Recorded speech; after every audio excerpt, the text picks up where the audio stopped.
Emma smiled proudly, thinking she caught someone rummaging through garbage. Little did she know, this mistake would lead to her demise. My name's Sally, I'm 32. I work at a TV and film studio fixing costumes. We have all sorts of outfits there, from fancy historical ones to modern clothes for shows. I adjust them to fit the actors and repair any damage from filming. I spend my days sewing, using machines and irons. I learned sewing from my mom when I was young, so this job feels like it's meant for me. Even though the hours can be odd and the workload heavy, I love what I do and hope to do it forever. I met my husband Joe while working at the studio. He looked after the actors there. Since we saw each other every day, we became close over time. 2 years later, despite our busy schedules, we got married. But just as we started our new life together, my mother got sick and passed away suddenly. This forced Joe and me to delay our wedding plans. Originally, we were going to have a simple ceremony with family at a local church. But now we had to save up for a proper wedding and honeymoon. Since our work hours were unpredictable, we decided not to rent a place to live temporarily. Instead, we moved in with Joe's mother, Emma, at his family home. Both Joe and I had lost our fathers early in life, so we understood each other's pain. Since my mother was the only parent left for me and Joe worried about his mother being alone, living together seemed like a good idea. I wanted us to get along with Emma, but it turned out to be a nightmare. Emma didn't want to accept me as part of the family. To her, I was like a thief who stole her son. As soon as we moved in, she started harassing me. Emma's criticisms were relentless.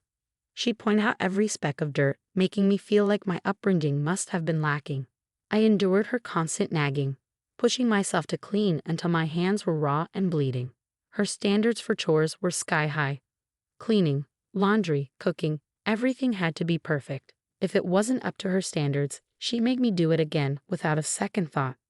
And the more tired I got, the worse it got. No matter how hard I tried, she always found fault. I even remember staying up all night scrubbing the sink once. It seemed like she was never happy with anything I did. She insisted I handle all the household chores, and when I tried to balance them with my job by working from home, she only made more demands. Every day felt like I was living Cinderella's story, slaving away at chores. Did you finish the laundry? There's a torn curtain upstairs. Fix it. You're good at sewing, right, Sally? I'm sorry, I have urgent work. Can't the curtain wait until the weekend? I pleaded, hoping for some understanding. What are you saying? If it's left like that, who knows what the neighbors will say? Fix it right away. Emma snapped back, showing no sympathy for my workload. I found myself constantly juggling work and chores, often working late into the night because there was always something to do. Emma seemed to take pleasure in seeing me worn out. She was like a cruel bully, especially when Joe wasn't around during the day. Our relationship felt more like that of a boss and a maid. I did all the housework, but I couldn't easily talk to Joe about it because of my pride. I tried my best to fulfill my duties, but it wasn't just the physical strain that wore me down. It was the constant mental pressure. Sometimes, Emma would invite neighbors over for lunch, and those occasions were unbearable. She would be even harsher in front of them, and I could hear them gossiping about me. Seriously, she's such a terrible daughter-in-law. I have to correct her every single day. My son doesn't see it, but I'm not fooled. She's just so unlikable and clueless. I listened to the neighbors' laughter, feeling like they were agreeing with Emma's harsh words. It hurt deeply. Even though chores could be finished, the hurtful words stayed with me. Every day felt like I was reaching my breaking point. If things kept going like this, I feared I might lose my sanity. But it wasn't just Emma. Joe had an older sister, Sarah, who was 38. Sarah lived nearby with her boyfriend and was quite tight with money. She'd often come over for lunch at our place, probably to save on food costs. What made it hard was that she never gave a heads up about her visits. So I couldn't prepare enough food for her. She'd just show up, eat, and leave. And she had this habit of claiming everything as hers. Things at her parents' house or ours, it didn't matter. One day, I finally spoke up, "Sarah, could you please let me know before you take something?" She must have told Emma about it. "Did you tell Sarah not to come over anymore?" Emma confronted me. "What? No, I didn't say that. I defended myself."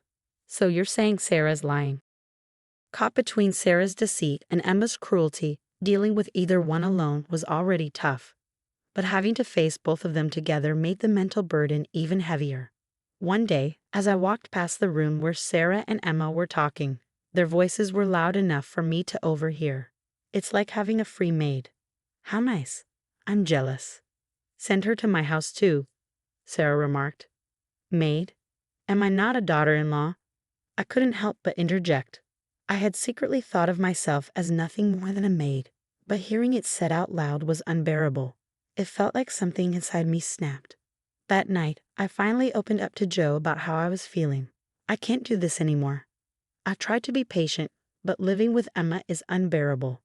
Please, I want us to move somewhere else, I confessed to Joe, feeling a weight lifting off my shoulders.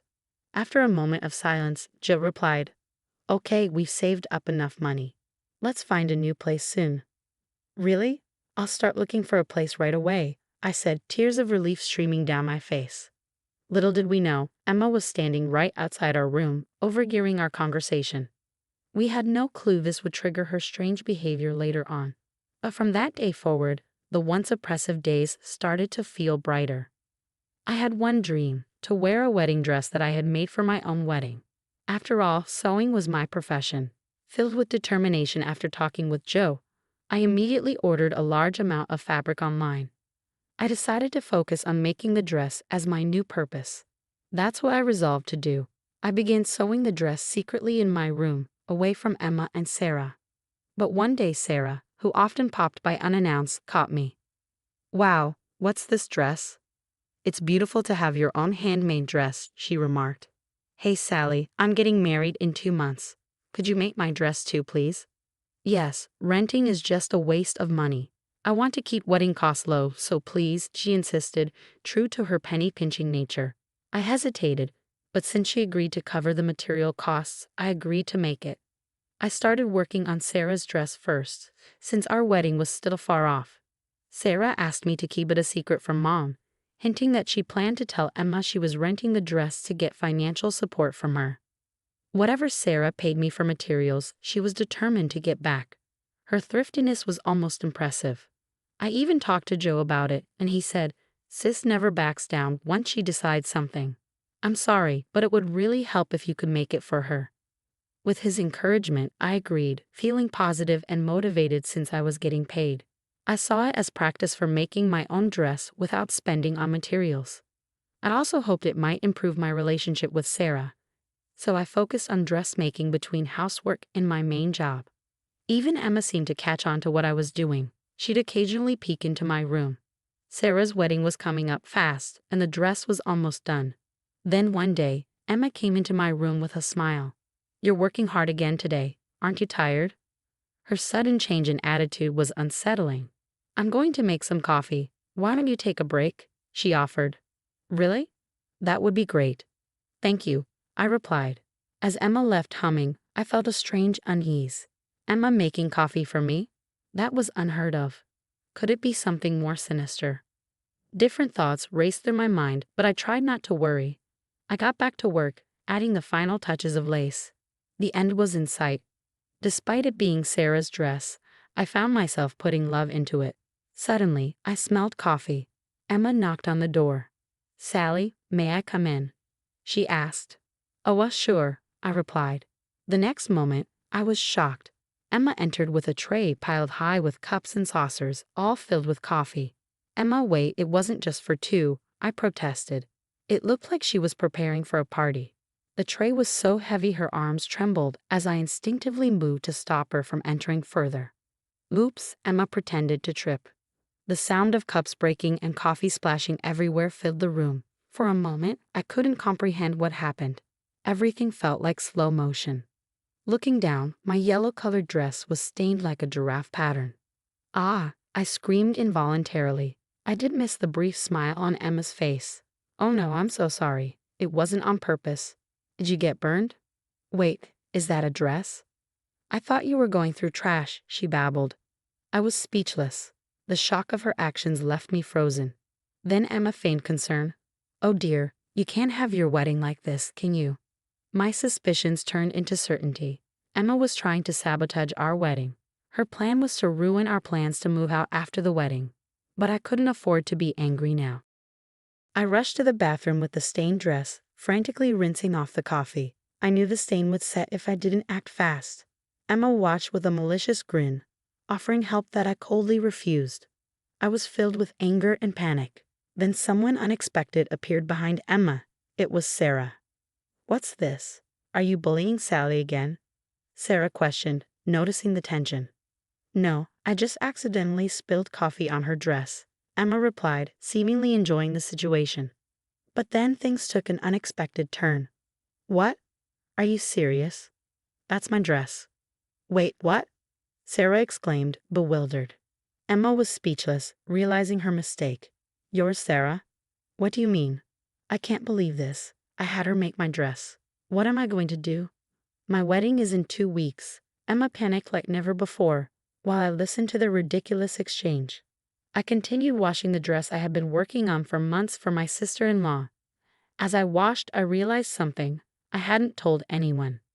I was making the dress for Sarah, so Emma must have thought the dress was for me. She wouldn't have deliberately spilled coffee otherwise. If she had known it was for Sarah, there'd be no reason to ruin it. Joe and I planned to leave this dreaded family home after the wedding. To Emma, I was always the intruder who stole her beloved son.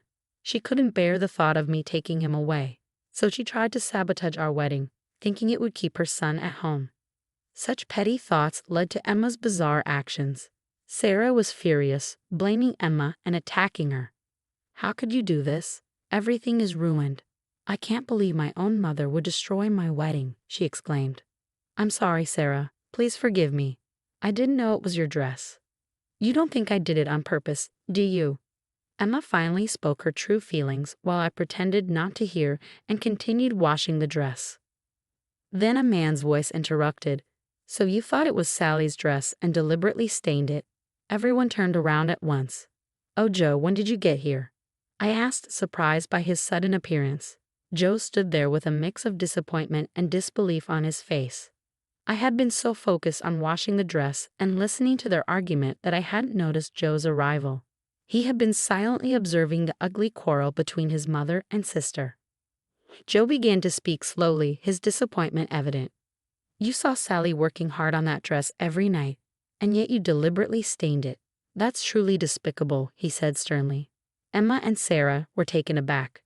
Emma, in particular, had probably never imagined being scolded by her son, whom she cherished so much. Joe continued calmly yet sadly, "I'm disappointed, Mom. Sally endured your attitude all this time, hoping that one day you might change. She was patient for my sake because you're my mom." His words brought tears to my eyes. I had mistaken Joe's kindness for indecisiveness and submission to his mother, but now I saw him as a man determined to protect the woman he loved.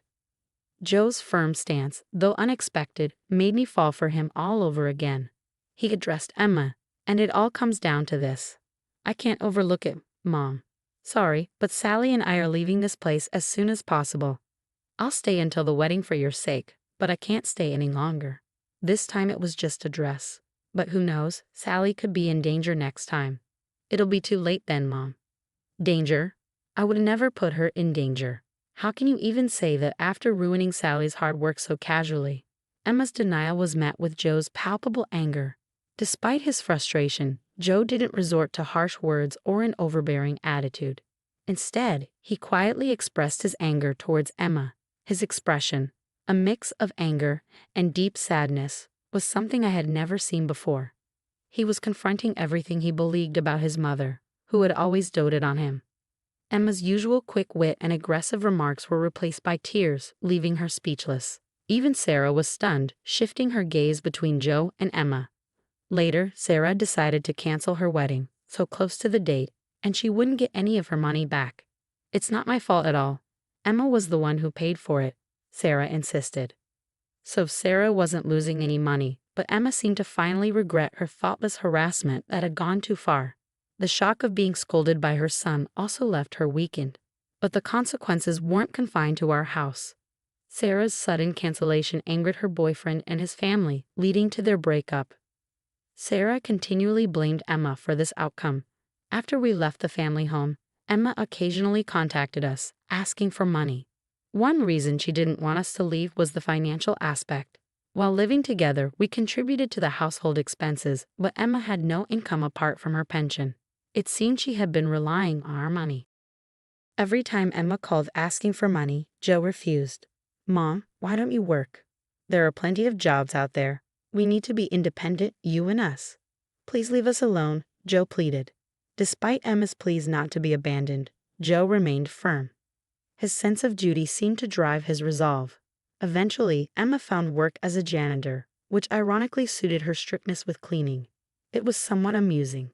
Meanwhile, Sarah, after breaking up with her boyfriend and moving back in with Emma, stopped working altogether. She relied on Emma's part-time income and pension. I saw her once, and she was unrecognizably overweight. Joe and I moved into an apartment and are enjoying our new happy life, free from snide remarks and sarcasm. Our life now is blissful compared to our time in that dysfunctional family home.